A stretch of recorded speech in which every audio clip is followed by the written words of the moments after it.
I'm an uncomplicated man. If you give me a Warhammer 40K parody, I'm going to watch it. And I'm going to break it down. What does it mean when you devote your life to the mythical Space King? Well, let, let's just watch Space King. I don't even know what to tell you here. For those of you that don't know, I'm Paul. I'm a U.S. Army combat veteran who loves to break down Warhammer 40K stuff, particularly this madness. Let's do it. I'm going to try to get the audio calibrated.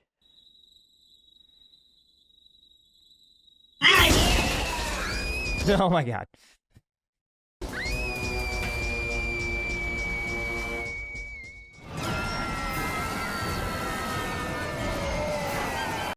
Yep, this is basically lore accurate. I'm already seeing what are clearly Space Marines being very angry, and I think in the lore, the kids actually want to be Space Marines because just like a lot of military things, actually, the mythos surrounding a group, like you want to be an Army Ranger, you want to be a Special Forces, like just the mystique can get so many people to give up so much to join it. And then, like, having known a couple people who have entered those sort of sacred organizations, a lot of them say that once you're inside, like, you do all your push-ups, you pass selection, and then you're in a regular unit where guys have better bench presses. Like, they still do dumb briefings, they still have inane safety briefs, but everybody's jacked. So the point is that if they had full knowledge of what it meant to be a Space Marine, this would be the accurate reaction. And frankly, if more people had full knowledge of what exactly day-to-day life entailed as like a ranger or a green beret, this is exactly how they would also react if somebody was like, you should go through selection. They'd be like, no, I don't want to just do more PowerPoints or go on a training mission to teach like West African Marines how to shoot an AK for the 15th time.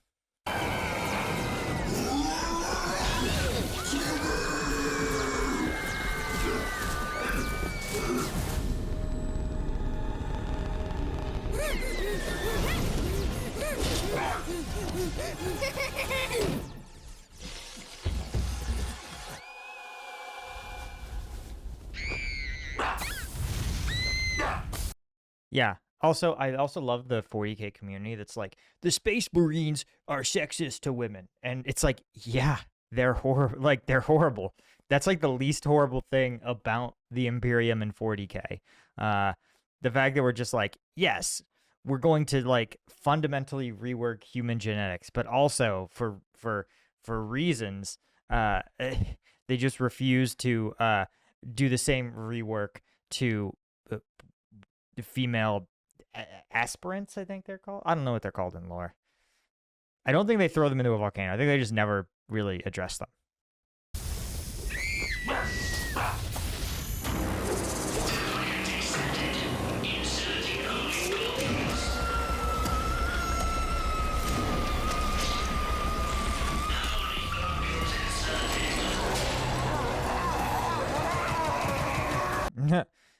Yeah. Okay. One of the things that people just like pretend that if you give someone like steroids and like fundamentally change their hormone profile, that there is like absolutely zero change to their demeanor. That's absolutely not true. Like anecdotally, if you've ever been at a gym and known people who have gotten on gear, like serious gear, I don't mean like a little TRT supplementation, but even a little TRT, a lot of people report like substantial changes. That, in fact, the mental changes people experience from getting on hormones is like a selling point in a lot of cases. People are like, I have more energy, I have more ambition, I have more desire to do stuff. And so a lot of times people are like, it's fine. You can take fucking steroids, you can get on HGH, you can change the hormone profile of like kids and adults and nothing will happen. It'll be fine. It's like, guys, like, I'm not saying you should never do it. I'm not saying, but like, you should understand what you're signing up for. And like, yeah, this is, I mean, this is probably pretty close to what would really happen if you like gave a kid a absolutely massive dose of steroids.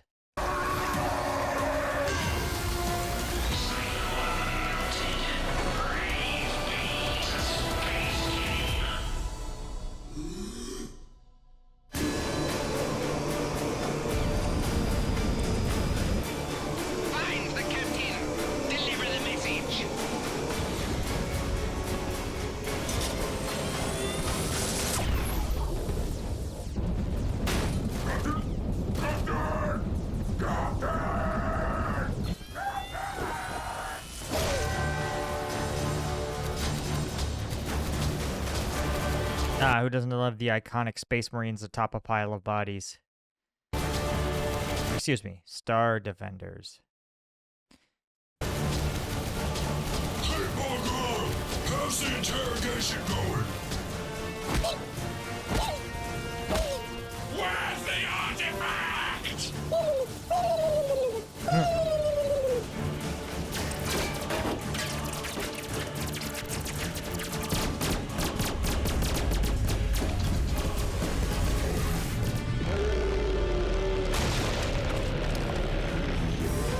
You gotta love the Titan, which is just a giant space marine. Also not totally lore accurate. A dreadnought is a giant space marine. Literally, it's a space marine stuck in a suit of armor. But you also have to love the fact that, 40K is out here just acknowledging that, like, there's a level of, like, pointlessness to this that I think, honestly, as somebody who's gotten super into Helldivers, and as Bricky puts it, Helldivers is extremely 40K pilled. They both share this same sort of preposterousness where the world has technology that doesn't require people to be involved, right? Like, there's no like, look, if you can build a giant mega thing, then, like, you can just solve your problems from orbit. I mean, if we really wanted to, like, militarize space, right? If we were, right now there's a treaty that says nobody puts weapons in space.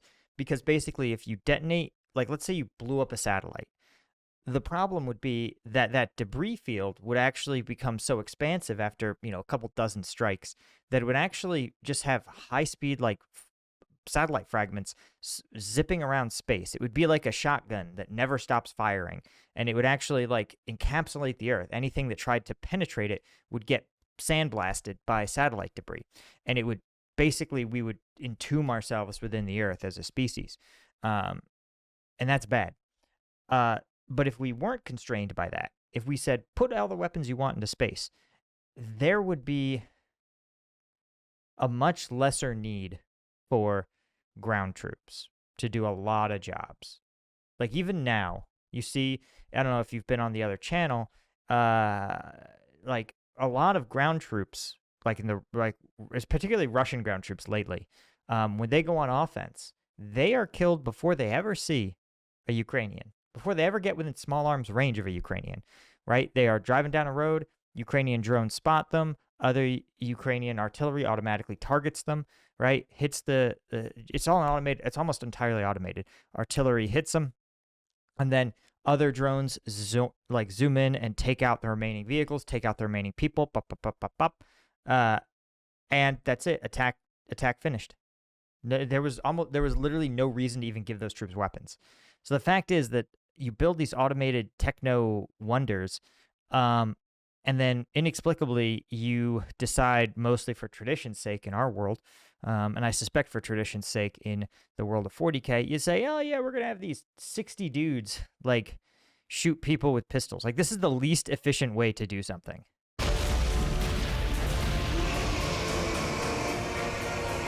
Space age balls! Captain, I don't have long. I can't bear an important message. Turn back on your radio. That is the most military message that I've ever heard. Also, you never want to end up out of communication range, but here's the thing. Military communications, they actually sort of suck. They're actually not that good. Right? Radios can be blocked by mountains. Satellites now are actually pretty good. Like, Starlink has kind of solved it. But, even now, like, there's Starlink jammers. But still, so often you'd get these messages that are like, turn on your radio. It does bother me. It was always turn on your radio. Like, yes, I went out to patrol in a combat zone, and I was like, F it. I don't need to tell my talk what's happening. Almost always, we would respond to the message with, hey, obviously our radio's down. We've been trying to reach you for 25 minutes. Like, we were going to tell you turn on your radios, but, we know that the Tactical Operations Center, never turns off their radios. So we knew that there was some technical problem. But just like the way talks would always assume that as the person on patrol, you were just an absolute unbridled idiot. That somehow you would be perfectly competent until you left the wire, and then they're like, his radio's off. He must have turned it off because he went full regard. And it's like, no, dude. Like, there's a mountain between me and the talk. We don't have line of sight. The radio doesn't work. We've established this. It's how physics operates. You got radios off? Listen, Bryce. I don't need high command yammering in my ear while I'm trying to find a goddamn artifact. It's okay, Captain. I just made this. It'll let him speak our tongue.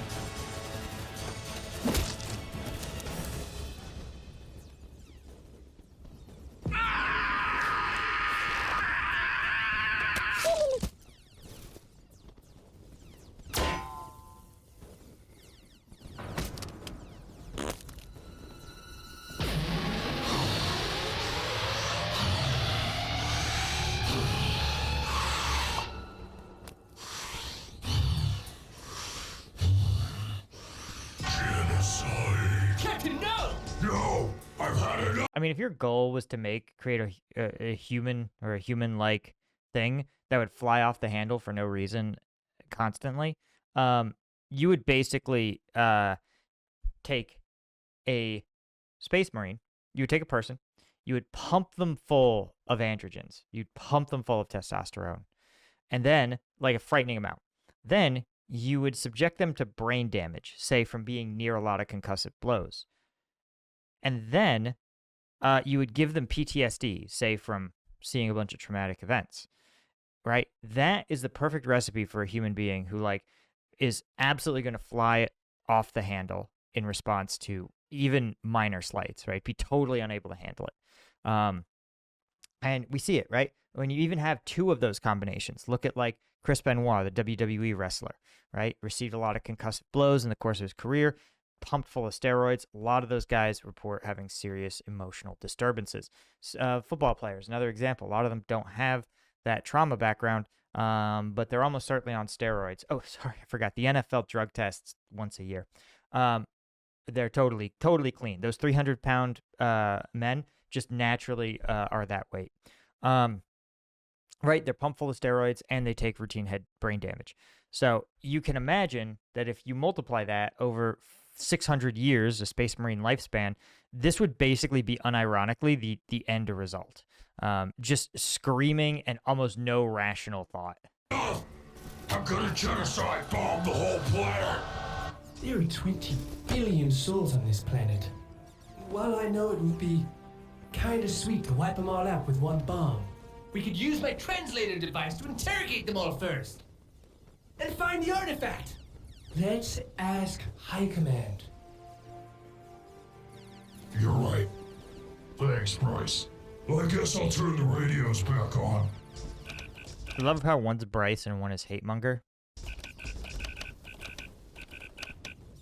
Genobomb online. Genobomb.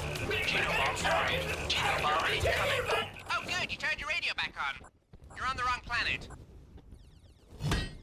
Yeah, actually, technically you're supposed to be on a moon.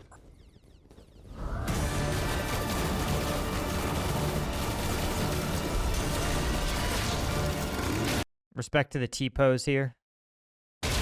Also, they actually have these in lore, these big bat cycles.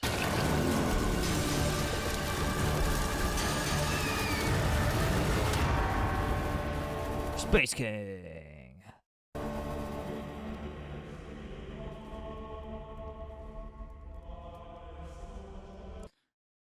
Okay, this is great, by the way. Now, I just want to point out some observations here. First off, Space King covering his eyes as though he is ashamed of what he's looking at. Surrounding him are all kinds of alien like women in lewd poses, right? And he's closing his eyes and burning them, which is just one. That's also how real religions work. They're like, oh, you have a sex drive, but the most important thing to do is to control it at all times. And like, don't get me wrong, a lot of people could stand to like not become total sex fiends, but most of the time religion's like, don't even look at it. I'm like, dude, how do you make more humans? Like, you have to do that. This is intrinsic to the human experience, right? You're in so much trouble. Not only do you have one of the worst artifact recovery rates of any reclaimer squad in the galaxy, now you're wasting precious genobombs too. Yeah, again, Helldivers, totally 40K pilled. And Helldivers, they're explicit. They're like, you have a budget, and when your budget runs out, like, too bad, so sad. Which is a, but that's true, right? People are like, oh, there's no money, there's no budget in the 40K world. It's like, yeah, dude, there's still limited resources, and they have to be allocated. Like, allocating scarce resources is the definition of economics, excuse me. So, like, yes, even 40K pilled worlds will have to make tough decisions about where they allocate limited resources. I wouldn't say it was a waste. Quiet, hate monger, or I'll send you back to your own legion. It's not my fault Bryce didn't read the brief like I ordered. Plus, who cares about stupid artifacts? We should be out there, cracking heads, finding Space King. Space King will return to us when we've proven our worth. It's no wonder Space King left. Hell, I would have left too if I had you as my sons, going around the galaxy doing nothing important. What ails you, my son? Is that all you want from me, Space King? To retrieve artifacts? No, that's retarded. You should be out there, cracking heads, finding Space King. I have a deep purpose for you, my son. Otherwise, why would I speak to you and only you? You're a good boy, and the translator device was a really great idea. And I'll get you a castle, made of hate, where no one can question your statistics. You worthless piece of shit. Are you listening? I said you're... Okay, I love the fact this is classic. God always speaks to people, and boy howdy, it's fascinating that every time God has spoken to someone, it's almost always told them to do what they would want to do anyway. They almost always serve their own self-interest, which is just really, really strange given how many like wars of religion happen. And yet still, God just keeps speaking to religious leaders and telling them that they deserve more money and more cars and planes, and that their followers should be more devoted to them. Nothing weird about that. You're banned from genocide. What? That's so unfair! You can't throw genobombs at all your problems. And seeing as the entire Star Defender Legion is deployed to the wrong planet, guess who's gonna be scouring the moon for the artifact solo? How am I supposed to search a whole moon with just my retard squad? I don't know. Use your brain.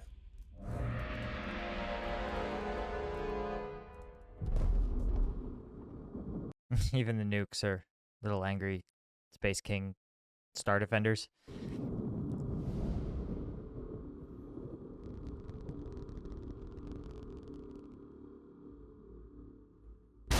God, this sucks. Oh, there it is. Ow! Why is the artifact glowing like that? Brother, that's no mere artifact.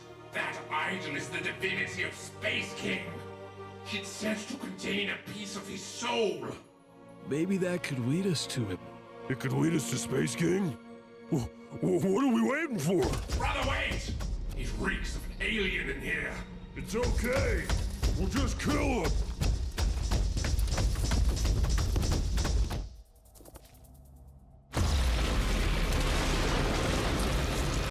Yeah, I mean, this is sort of one of the issues that actually real militaries run into all the time is that sometimes, often they drink their own Kool-Aid, like a lot. You noticed how he's like, I'm a space marine, or not a space marine. I'm a space marine.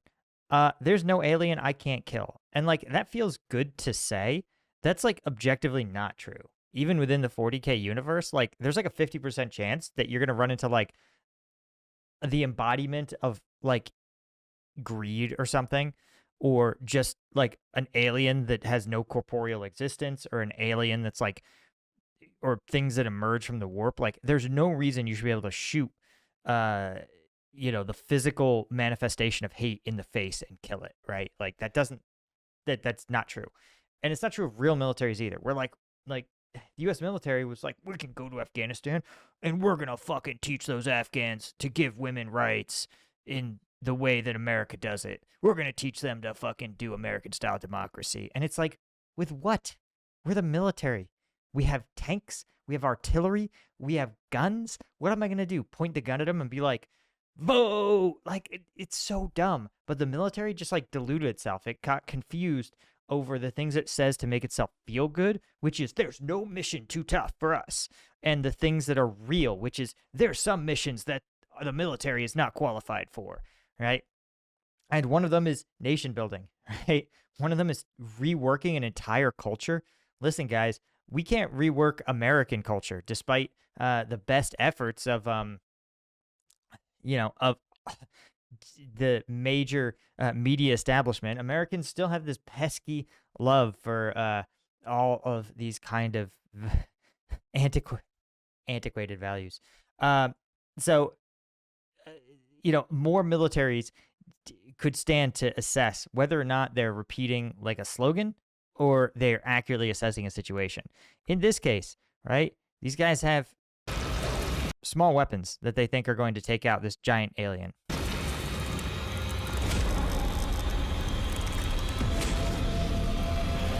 Finally! I have waited millennia! Space King's soul energy is mine!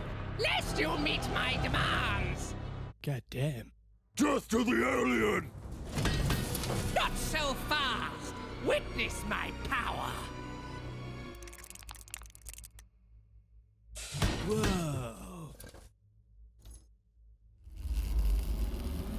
Down, you fools!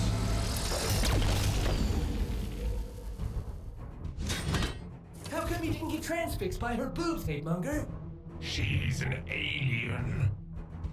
Okay, so Hatemonger's gay, which means he'll be able to avoid her. I'm not gay. I just hate aliens. I mean, The irony is that we know for a fact that the Space King, not the Emperor, couldn't even look at the hot aliens he was burning. And given that these guys have the gene seed of the Emperor within them, they too must be very uncomfortable with their xenosexuality. me too, but come on. But, she's still gonna die. So, calm down, Hatemonger. No, brother! She's drawing Space King's soul energy into her body. If we kill her while his soul is in her body, wouldn't that also be like killing him ourselves? Hatemonger, you suggest... The point of a soul is that it persists after death. So how can you kill a soul if it's in an alien body? Also, wouldn't the Space King, appreciate being freed from an alien body? We can't kill the alien? I didn't want to have to blast you, little Star Defender. I just want to talk. That's literally the first thing she did, was blast them. Look, we all saw the raw power of her cannons. I think we're just gonna have to negotiate, guys. Plus, she does seem pretty cool and intelligent for an alien. Simping. There's always one. Ta-da! Please. No bartering with aliens! No, here's the plan. We sever her arms. Surely Space King won't mind if we kill just a couple arms worth of him. Hey, Mugger, you go left. Get her back turned so Bryce and I aren't tricked by her back tits and can go to work. Chestnut, stay here. I want to go too. Let's go! Space King!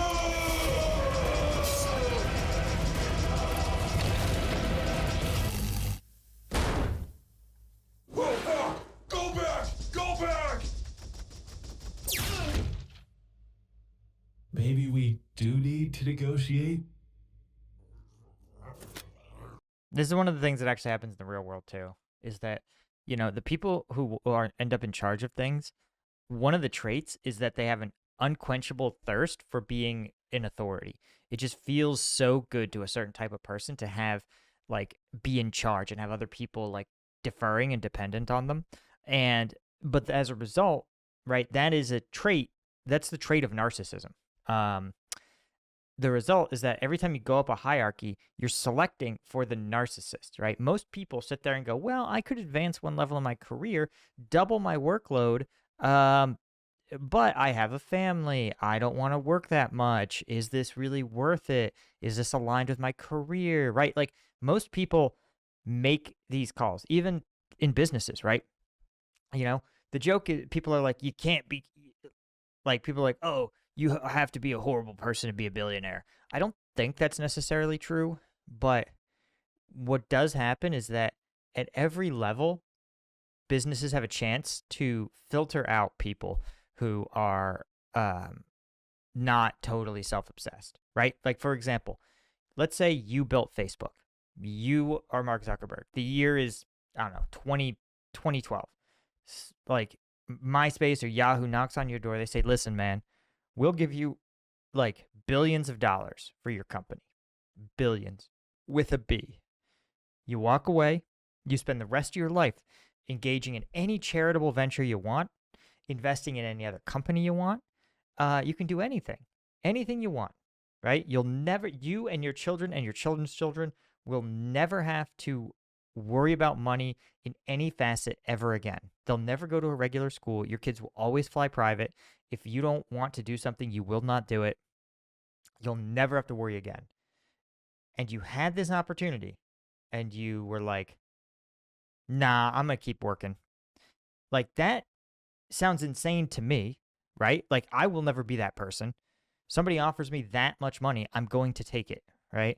And a lot of people, they build a business and they say, hey, I'll give you $5 million for it. That's enough that you and a small family won't have to work again. You won't be ballers, you know? You're not gonna be buying politicians, but you don't have to work. And for a lot of people, they go, that's all I want. That's enough. That's enough to filter me out. So the point of all this is to say that this is like also like a pretty prototypical profile of someone who would be in charge of like an elite military unit or a high level company, right? Where they're just, their love for themselves and their absolute belief that they are the smartest person in every room is just unshakable. Oh, and tunnel vision is another classic one where they're so certain of their own perspective, and therefore the only solution that they can think of is the only one they can conceive of executing. Super common. Captain, I know you hate me and my innovative ideas, but I was totally right. We can't blast our way out of this one. You gotta at least see what she wants. Tick-tock, Star Defender!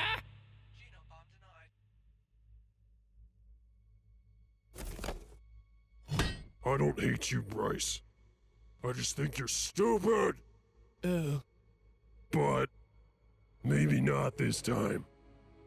And maybe if I'd stop to listen and nurture that occasionally, you would be less stupider. Eventually. Thanks, Captain. Wait! You'll need this. It's probably the only way you'll be able to untangle her complicated emotions. Thanks, Bryce. I'll see you again. Oh, Captain, my Captain.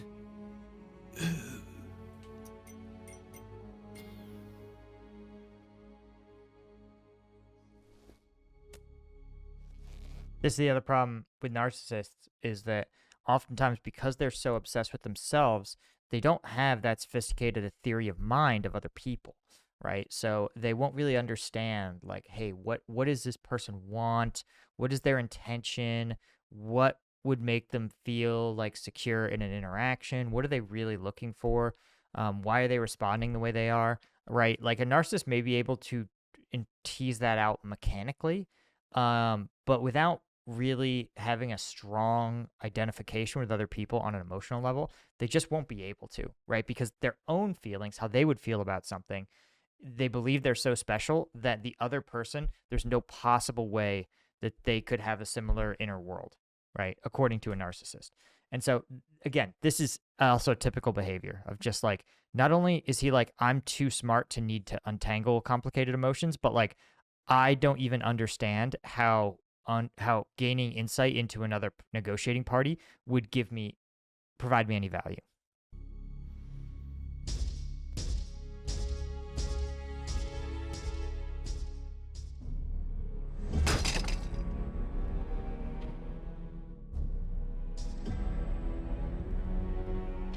I've come to negotiate. Your Space King drove my race to near extinction once. Okay. Awesome. I understand. Your kind has always been the primary food source for mine. Conflict was inevitable, but Space King pushed us back. And so, we had to switch to a nutritious diet of fruits and berries and find another dimension to live in peace. Unfortunately, I could not join my kin and have been trapped here for 3,000 years. Wait, Oh my god, please get to the point! I wish to be with my kin. I cannot open the portal to their dimension. My pups are too weak to make the journey. I need my precious milk, and as you can see from my severely depleted breasts, nuts and berries are not enough to fill them. All I ask, Star Defender, is you give me a snack from your globulus, so I may replenish my milk and take my babies to be with my kin. Heresy! They're the only things nutritious enough. You said you've come to negotiate. Please, it's for my children. This is unironically one of the actual problems with like negotiations is that, right, she may be like, you're insane, right? Like, and we would kind of look at it and be like, you're insane. They're gene seed. Sorry, not holy globules. Like, there's a gazillion Space Marines. It does not matter. But once people adopt a view that something is sacred, then it's hard to place that into context, especially if you're like a worm, right? Or like a bug, you know, where it's like, okay, one bug produces a litter of like 50 bugs, or like, listen, you don't care that much. It's an evolutionary strategy to produce a lot of offspring on the belief that 1% of them will survive to adulthood to reproduce. Like, that's a good strategy. The result is that they're like, okay, one person, like, I want one of your people's like things. Like, I have a litter of kids, 50 of them will die. It's not a big deal, right? That's like the bug mentality. And then the human mentality would be more like, no, like every one of our lives are sacred, right? You know, like, imagine if a bug was like, listen, I just want to eat just feed me all your people with disabilities. They're like, they're like, just feed them to me. We'll eat them. It's not a big deal. You guys spend a lot of resources caring for them anyway. But we as humans would be like, no, that's absolutely revolting. It's totally at odds with our values. And if you can't understand that about your counterparty and their culture, right, that you see how these negotiations walk right past each other. Happens all the time. It's like one of the reasons that as like Americans, a lot of people have hot takes on Israel Palestine. I know I said those two words and now I'm going to get demonetized. But you know, we as Americans are like, listen, it's turf, man. It's dirt. It's square feet of dirt. Just fucking give them some dirt and leave, you know? But you realize that culturally both sides have these sacred views around the dirt and the people that live there that like we just don't understand as Americans. Like we're not an expressly religious society, right? We have a huge country. It's a country that's existed for 300 years, right? It doesn't have these like sacred ancestral ideas. Some like Native Americans seem to have those ideals for certain parts, certain areas. But you know, it's not, and a lot of negotiations honestly fall apart because that is not understood.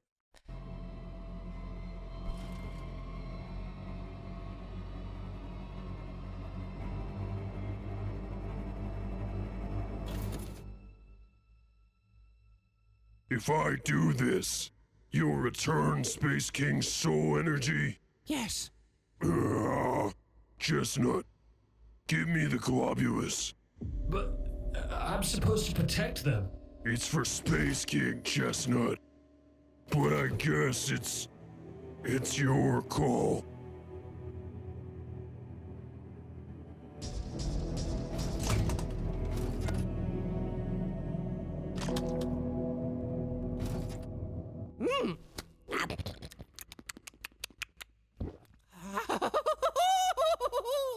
Oh, thank you, Star Defender. I'm going to quickly feed the kids, and I'll be out of your hair.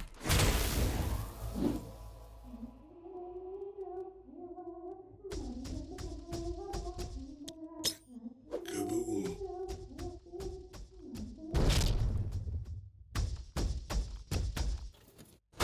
I'm sure Space King is proud of us.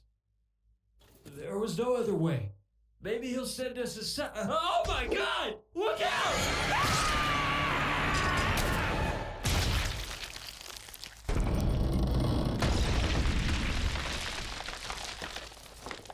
Nope, Space King's soul energy's gone. Looks like it's just a light bulb after all. God damn it.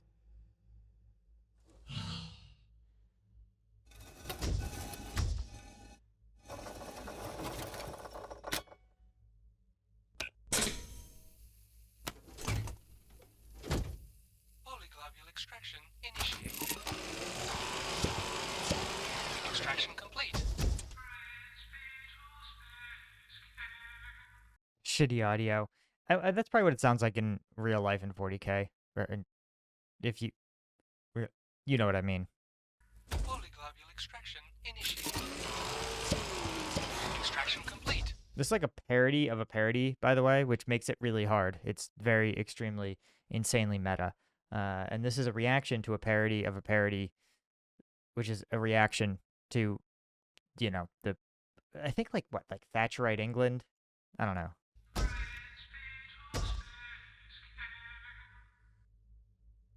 Ugh. Polyglobule extraction Sacred membrum obstruction detected. Sacred membrum obstruction detected. To extract holy globules, place a delicate yet religious pinch around tip of sacred membrum and lift. Oh. Polyglobule extraction initiated. Extraction complete. Congratulations.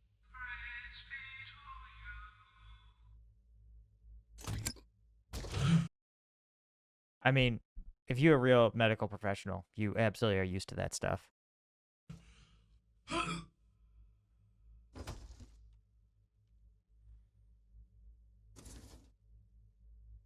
Boy, I sure hope me and the boys here can find you someday, Space King.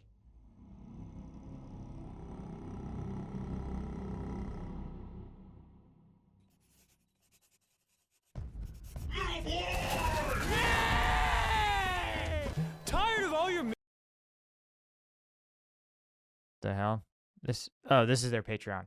All right, well, I'm going to link it in the description, guys. Thank you. Be sure to hit subscribe. I'm so close to 100K. It would mean the world to me if you did that, and I'll see you guys in the next one. Cheers.